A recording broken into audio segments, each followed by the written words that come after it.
And we didn't want to make it obvious that this was a questionnaire about GM, so we asked them all sorts of other things. Now, these were people who went to America. These were British residents who went to America. In America, there is lots of GM food and it's not labelled. What did these people do when they got there? If they were so concerned with GM, how did they eat? So the first thing we asked people is, are they aware of the fact? I won't bother with these questions, these preliminary questions, but we hid the fact that it was a questionnaire about GM by asking them other questions like, how old are you, and where do you live, and what sort of cuisine do you like to have, and do you buy organic? And only at the end of the questionnaire did we have questions about GM. So what we found was, remember this is a university population, 90% of the respondents said they knew what GM meant. Well, that was encouraging, at least our universities teach people something. 56% said that they knew American foods contain GM ingredients and are not labelled, and a small number, 17%, avoided GM products in America. But of course, when you analyse the questions, you found that some of the people avoiding the products didn't know they were there, so that you get a bit suspicious about exactly what they think they're answering.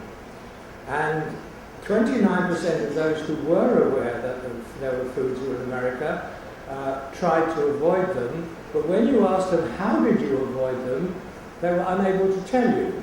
I think only 6 people, as I said at the bottom, out of the 1,529 people who responded to the questionnaire, answered that they avoided GM food by buying organic, which was the only sensible answer they could give, because that's the only way in America, unless you're an expert on food production, that you can find of avoiding GM products in the stores. Now, the interesting thing about these European consumers not buying GM is that the products are in the stores. And supermarkets do not keep products on the shelves for years at a time if nobody is buying them. So the fact that they're there is good evidence that in fact somebody is buying them, enough people are buying them in order for the companies to find it worthwhile to keep selling these products. So this is some French oil, and you see in the first paragraph it says that the content of this oil is partly from genetically modified soya. And then I think I have the Dutch oil that Alan showed this morning, and the middle paragraph there shows that it's produced with genetically modified maize. And for those of you who are experienced in Polish, you will find that lines 4 and 5, believe it or not, tell you that this comes from genetically modified soya. And then there is one from England, and at the top you see it's produced, and the second line produced from genetically modified soya. So I went to talk to the manufacturers of this particular cooking oil, it's a soya cooking oil, and asked them what happened when the EU introduced compulsory labelling in 2004. Because this product had been on sale, this is a soy oil that's been on sale for a lot longer than that. And I asked them, what happened to your sales figures when you had to produce a label in 2004? And they said nothing. So the population apparently either didn't know, wasn't sensitive, didn't care, didn't understand, but whatever it was, it didn't affect their purchasing. Now we do have a phenomenon in Europe of GM-free products. There is a GM-free milk, several in fact, I think in Germany. And one of my colleagues actually did stand in the supermarket and talk to people who bought this milk to find out why they bought it. And you see in the middle, in that circle, it says ohne Gentechnik, which means without GM. And not one of the people who bought this milk said they bought it for that reason. They had other reasons why they liked that milk, but the GM-free label was not a factor. And then the British started something. As one of the British supermarkets decided to market a milk which came from cows which had been fed non-GM fodder. And they labelled this is the bottom of these two labels. They charged, I think, a premium of about 10%. And they sold it in hundreds of their stores, not all of them, but hundreds of their stores. And after a few months it disappeared. And so I asked them, well, why did it disappear? And they were very hesitantly giving me an answer. But it was clear why it disappeared. Nobody was prepared to pay the money for it. So nobody was really very interested in the fact that this milk had come from cows not fed GM. So then they started another one, which is the top one, where you are now encouraged to pay a premium to help farmers go organic. And that one didn't last very long either.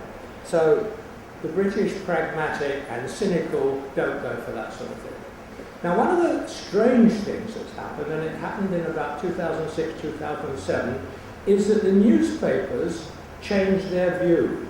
So these are some fairly recent ones. This one's from July of this year, where they ran a poll and found that 2/3 of the British population, according to this, I'm not sure I believe it, 2/3 of the British population support GM crop testing.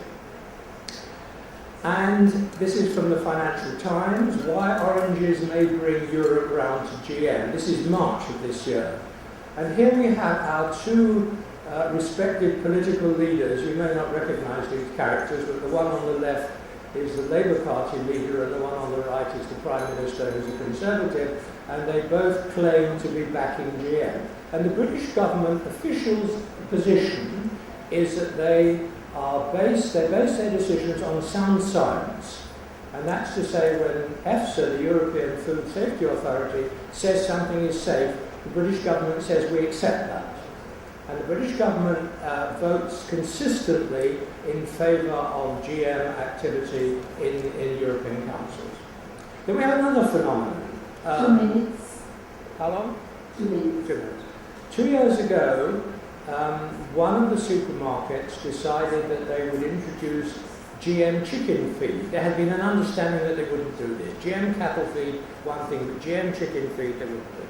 And then they decided to do it because the non-GM feed became too expensive. So they did it, and I asked them what happened to their sales, and they said nothing. And then this year, as you see, another company did it. And I haven't heard what happened to their sales. I haven't asked them, but I understand that that's exactly the same pattern. So we now have a situation in Europe which is quite interesting. In Britain, I suspect that the supermarkets will gradually introduce more GM-labelled products when it suits them, when they find it's good, not for the customers, but when they find it's good for their profits. I think that the British consumer accepts that food in the supermarkets is safe. I don't think food safety is an issue at all. I think price is a considerable issue, and the supermarkets will gradually move. They know they're going to do it. They say privately that they're going to do it, but none of them wants to be the first one, and therefore they will do it a bit at a time when it suits them and when their conditions they feel are right. And then the interesting situation is what happens in Europe. Well, Europe has a number of considerable problems, of which GM is not the greatest. And none of the European governments, including the British government, is prepared to jeopardise its political position in the EU by arguing strongly in favour of GM in the face of opposition from other people. So I don't think that GM is a hot issue at the top of the government levels. I think there are economic problems and other problems which are much greater. But nevertheless, we have an interesting situation that some countries, Britain, the Netherlands, Sweden, are increasingly pro-GM, and they're up against the French, who, for reasons we heard this morning, are vigorously anti because they're supporting their farmers and anything their farmers say the French government will do, and the Germans. And the Germans are in another curious position. The Germans seem to be afraid of everything.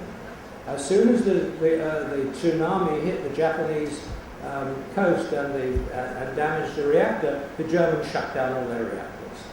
The Germans are afraid of their own shadows, and so the German government reflects this attitude, and the Germans were growing BT maize for a while, and then they stopped quite arbitrarily. Everybody screamed, but the German government wouldn't shift. So I think we have an interesting situation in Europe.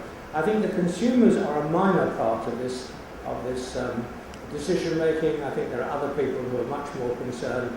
The farmers, particularly the farmers in Central Europe, who are afraid of competition from more efficient farming elsewhere in the world. The governments who are afraid of their farmers. Politicians who are always worried about whether they're going to get re-elected. And so we have an interesting situation, and I don't know when it's going to finish. Thank you.